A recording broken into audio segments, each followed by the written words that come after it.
Bom, gente, vamos ao início a mais um vídeo aqui para o canal Só Psicanálise. No vídeo de hoje eu irei conversar um pouco com vocês, sobre o comentário que foi feito em um dos meus vídeos que está aí na playlist tratando-se das mulheres histéricas. Uma seguidora perguntou,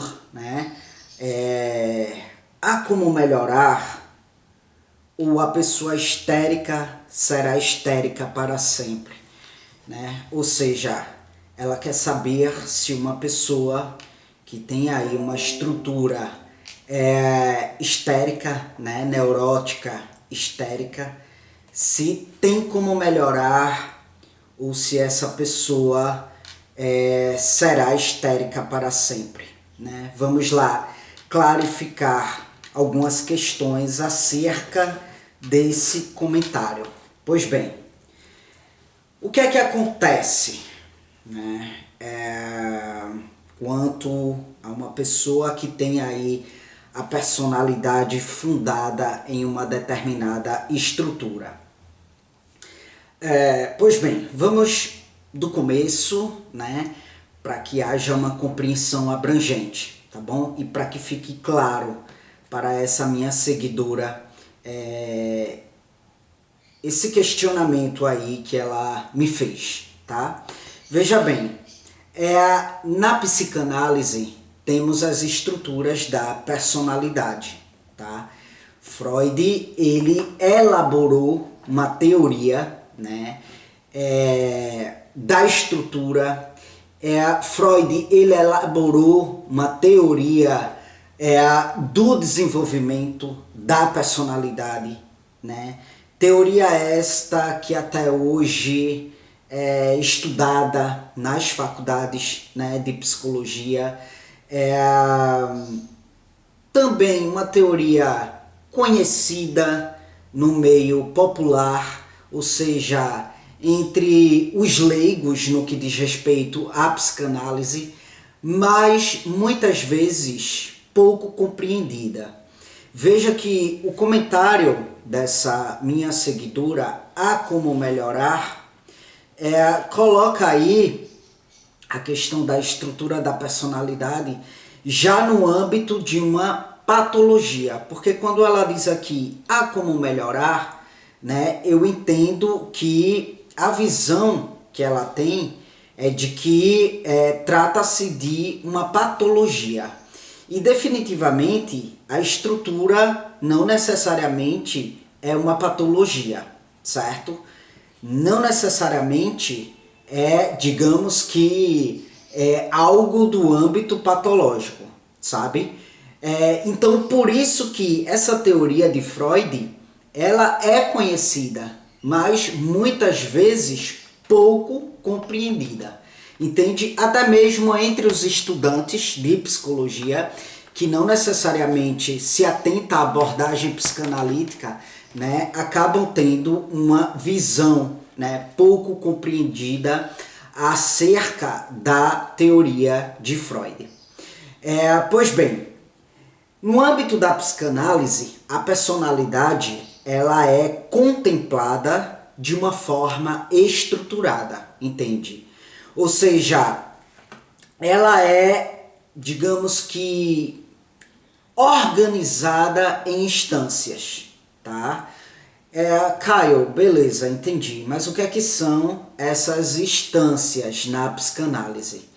Pois bem, as instâncias são aí compartimentos do aparelho psíquico, compartimentos esses nomeado como consciente, pré-consciente e inconsciente, tá? Vale frisar que esses compartimentos não são anatômicos, entende?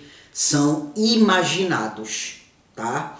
Então, a personalidade, a nossa personalidade, ela está estruturada nessas instâncias. Ela está organizada nessas instâncias, Beleza, Caio, entendi. Mas como que a personalidade se organiza na instância nomeada como consciente, por exemplo. E nas demais instâncias, como que se dá essa organização, né? Como que é isso? Pois bem, vamos lá. Na instância consciente, como é que se organiza essa personalidade? Vejam bem, nessa instância está tudo aquilo que damos conta, né? Está aí as nossas sensações, né? Está as nossas percepções, está as nossas memórias, né? Está as nossas fantasias, está os nossos sentimentos, né? Desde que sejam sensações, percepções, né? Memórias, fantasias, sentimentos, os quais damos conta, os quais temos ciência, né? Os quais temos acesso, entende? Então, essa instância, o consciente, produz aí o nosso pensar, né? Produz aí o nosso falar, de maneira racional, entende? Então, as sensações, as percepções, as memórias, as fantasias, os sentimentos, no âmbito de uma racionalização, está aí na instância consciente, certo? O pré-consciente é uma instância que vai aí comportar todas aquelas coisas, né? Todas as coisas que não estão presentes no âmbito do racional. Mas o que é que acontece? Podem se tornar presente na instância consciente a qualquer momento, a qualquer tempo, né? A partir de uma vontade nossa, por exemplo, a partir de um ato de vontade, né? Essas coisas podem tornar-se consciente, entende? Ela está aí na porta de entrada do consciente, né? E qualquer gatilho pode trazer essas coisas para o âmbito racional, entende?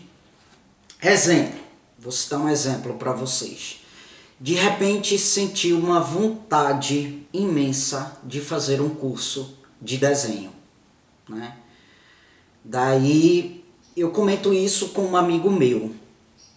Olha, cara, estou sentindo aí uma vontade imensa de fazer um curso de desenho.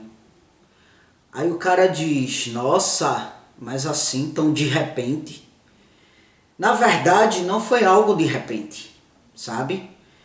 Trata-se de um desejo que estava no âmbito do pré-consciente, né? Que estava aí nessa instância e que de repente ao passar ali por uma loja de arte, por exemplo, daí eu senti a vontade, né? O desejo de me dedicar à arte de desenhar, entende? Então, estava ali, na porta de entrada do meu consciente, aguardando apenas um gatilho, o disparo de algum gatilho, para que aquilo pudesse adentrar no âmbito do meu consciente, no âmbito do racional, entende? Então, partindo aí para a instância inconsciente, lá se mantém nossos sentimentos, pensamentos, impulsos e lembranças, as quais não nos damos conta, as quais não temos acesso no sentido de uma racionalização, entende? São sentimentos, são pensamentos, são impulsos e lembranças que estão nessa instância, mas que, no entanto, não temos o poder de racionalização sobre elas, entende? E esses sentimentos, esses pensamentos, esses impulsos, essas lembranças produzem efeitos, não estão lá de modo estagnado, né? Apesar de não termos consciência, não estarmos consciente, apesar de não ter um acesso consciente a esses artefatos, né? Mas eles produzem efeitos, eles produzem influências no nosso comportamento, né? O inconsciente, ele é aparelhado por elementos, por demandas que foram aí reprimidas, por serem inconvenientes ao consciente, por trazer um desprazer ao ego, por trazer um desconforto ao ego, entende? Mas irão influenciar, mesmo que de forma camuflada, irão influenciar no comportamento, irão exercer influências, né, na experiência das pessoas, entende? Naquilo que as pessoas irão experienciar, né? Então, gente, partindo aí para o segundo modo com o qual Freud contempla a estrutura da personalidade, né? Esse segundo modo vai estruturar essa personalidade, organizar essa personalidade em construtos, né? Isso aí já se trata da segunda tópica da teoria de Freud, tá? Então você me pergunta, Caio, quais são esses construtos, né? Como eu disse, esses construtos, eles estão na segunda tópica da teoria de Freud, entende? Esses construtos são o id, o ego e o superego, beleza? Alguns escritos sobre a psicanálise na internet, em blogs, né, que assim se submetem a falar da psicanálise, né, quando fazem referência a esses construtos, se referem de modo equivocado, tá? Ora, tratam esses construtos como estruturas, entende? E na psicanálise, a estrutura, ela é a neurótica, a perversa ou a psicótica, né? E não o id, o ego e o superego, entende?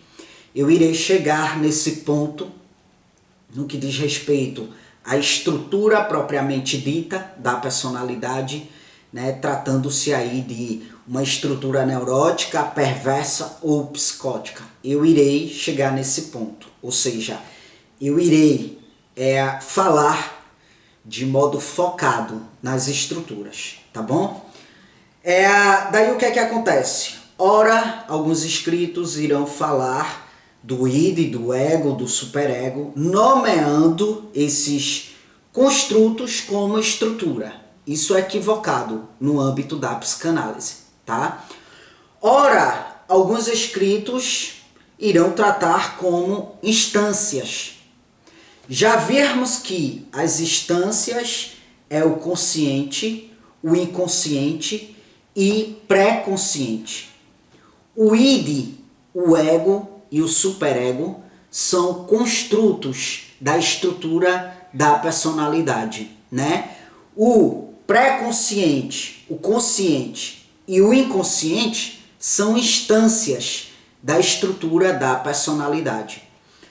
O id é um construto da personalidade que é inerente a nós, entende?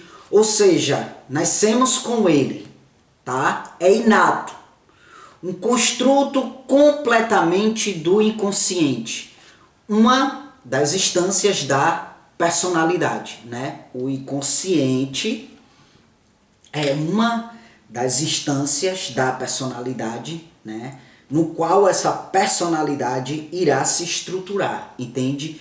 E o id é um construto do inconsciente, dessa instância, entende?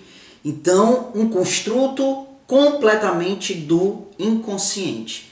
ele é aí aparelhado pelos desejos, né?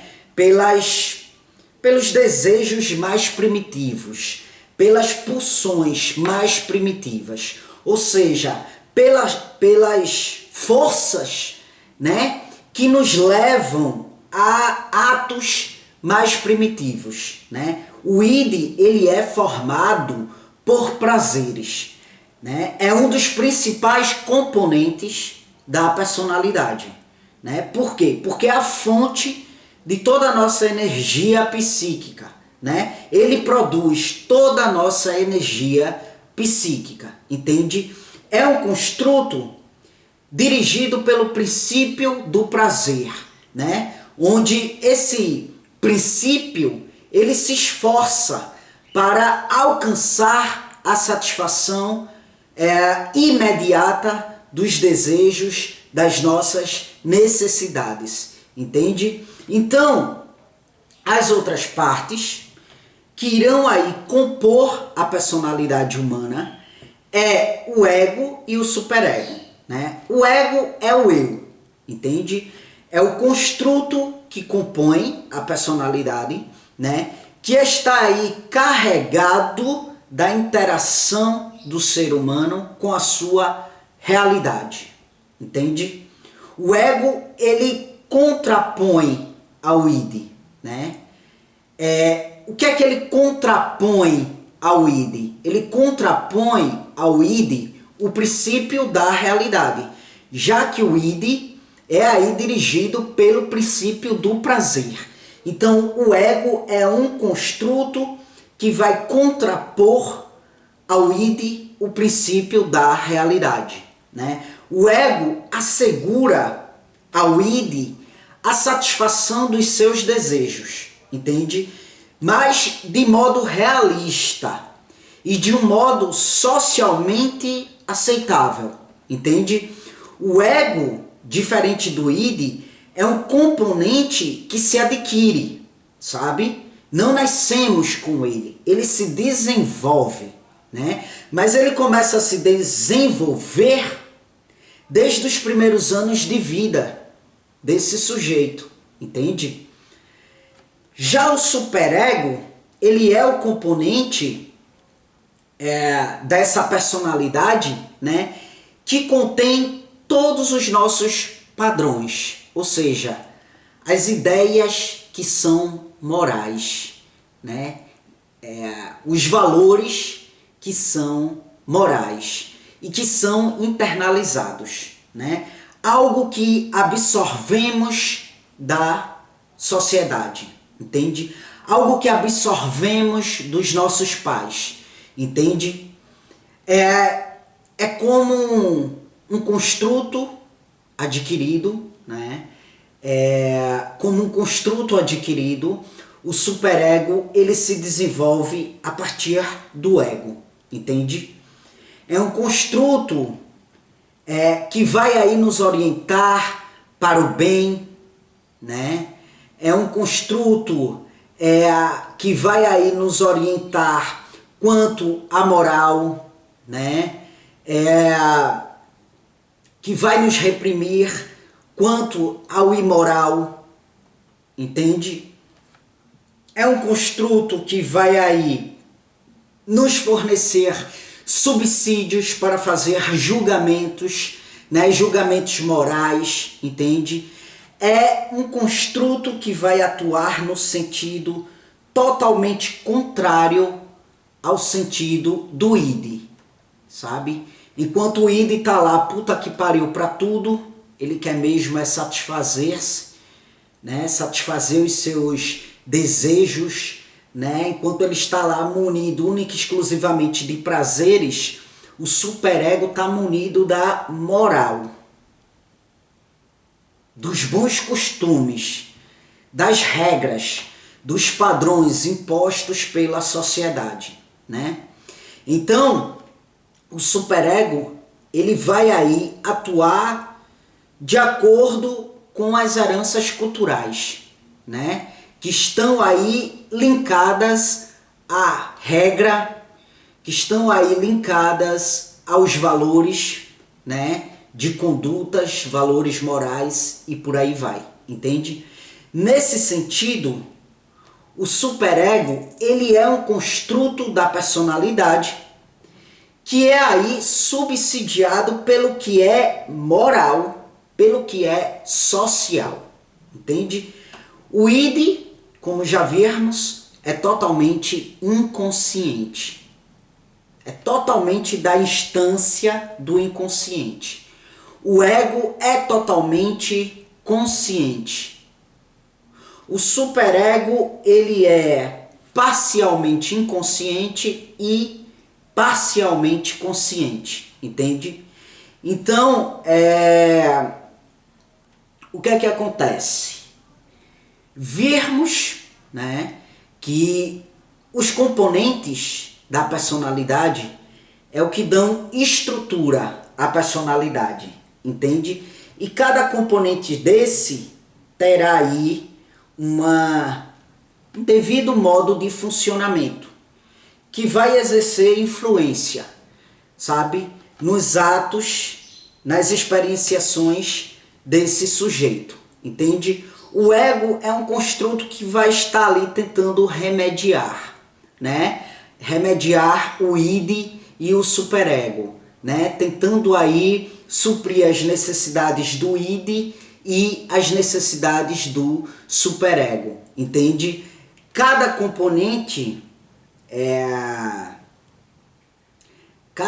componente dessa personalidade, né, agindo aí em, como é que eu posso dizer, em conjunto, irão formar a estrutura da personalidade, entende?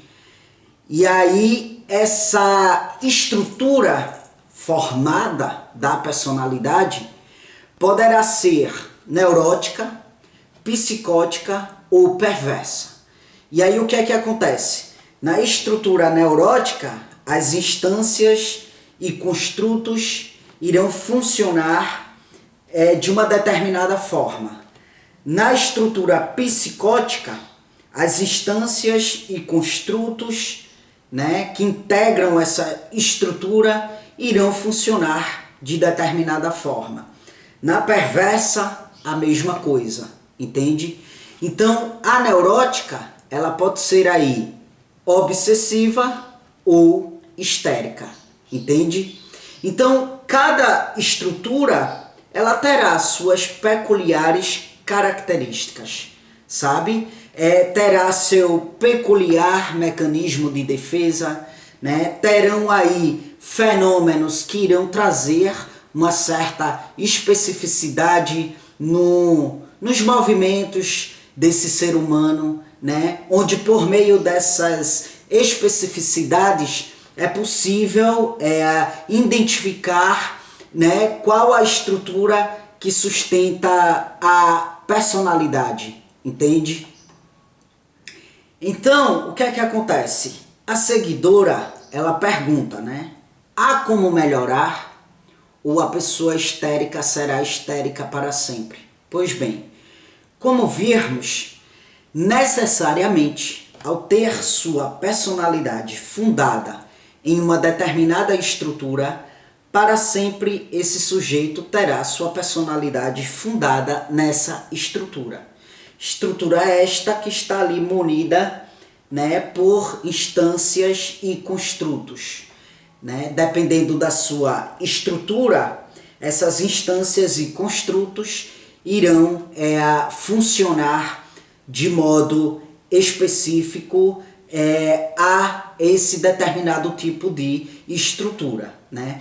E aí, muita gente tem a visão de que, ao falar de estrutura da personalidade, a psicanálise, ela patologiza o ser humano, né? E não é bem assim. Estudar e compreender a estrutura da personalidade, né, desse sujeito dá ao profissional, né, a esse profissional da psicanálise, o discernimento no que diz respeito ao modo como o aparelho psíquico desse ser humano funciona e influencia o seu comportamento, os seus atos, né, as suas condutas, entende? E isso possibilita, né, uma intervenção mais assertiva, né? Sobretudo porque as intervenções que são aí assertivas para um neurótico obsessivo não necessariamente vem a ser assertiva para um psicótico, entende? E todas essas estruturas, elas produzem certos sintomas, né, que podem sim ser tratados, né, em um processo de análise, em um processo de psicoterapia com base psicanalítica. Mas vale salientar que, por exemplo, só porque um sujeito ele tem aí a sua personalidade fundada na estrutura histérica, isso não quer dizer que necessariamente ele terá sintomas patológicos. Isso não quer dizer que necessariamente ele é um sujeito patológico, né? Isso vai depender muito da modalidade de vida que esse sujeito leva, entende? A estrutura psicótica mesmo pode levar o sujeito a ser esquizofrênico, né? Mas a esquizofrenia, ela não é uma regra a todo sujeito que tem a sua personalidade fundada na estrutura psicótica, né? Esse sujeito também pode ser levado a um transtorno bipolar, porém também não é uma regra a todo sujeito que tem a sua personalidade fundada aí na estrutura psicótica, né? Esse sujeito ele pode muito bem, no decorrer da sua vida, não ser acometido por nenhuma patologia vertente da sua estrutura. Entende? Um sujeito de estrutura psicótica, ele pode ser um sujeito saudável psiquicamente, né? E muitas vezes até mais saudável do que um sujeito de estrutura neurótica, né? Que é a estrutura mais recorrente entre os sujeitos, né? E aí o mesmo vale para os demais sujeitos que têm aí a sua personalidade fundada em uma determinada estrutura, entende? Então, resumindo, para a psicanálise, cada sujeito terá uma tipificação estrutural, no que diz respeito ao sustento da sua personalidade. Mas não significa dizer que esse sujeito será munido de sintomas patológicos, entende? Então, quando essa minha seguidora me pergunta como melhorar, ou a pessoa histérica será histérica para sempre? Uma pessoa que tem a sua personalidade fundada nesse modo de funcionamento, né? Ou seja, na estrutura histérica, ela para sempre terá a sua personalidade fundada na estrutura histérica. Se ela tem sintomas vertentes dessa estrutura que são patológicos, que são sintomas, que está trazendo uma dificuldade no seu modo de vida, essa pessoa pode procurar uma análise, uma psicoterapia de abordagem psicanalítica, né, para vir a trabalhar os seus sintomas. Mas não é uma regra que todo ser humano de estrutura histérica será aí um ser humano sujeito patológico, será aí um sujeito munido de sintomas patológicos, entende? É isso, gente. Espero que tenha ficado claro. Se eu falei algo que soou para você de modo equivocado, deixa aí nos comentários, tá bom? Que aí eu faço a elucidação decorrente do comentário, tá bom? Aqui embaixo no campo de comentários do vídeo, você vai encontrar informações adicionais. O meio de contato comigo, que é por e-mail. Você vai encontrar minhas redes sociais, caso você queira me seguir, me acompanhar de perto, né? E os meus demais projetos aqui no YouTube, tá bom? Obrigado pela atenção de vocês e até as próximas gravações.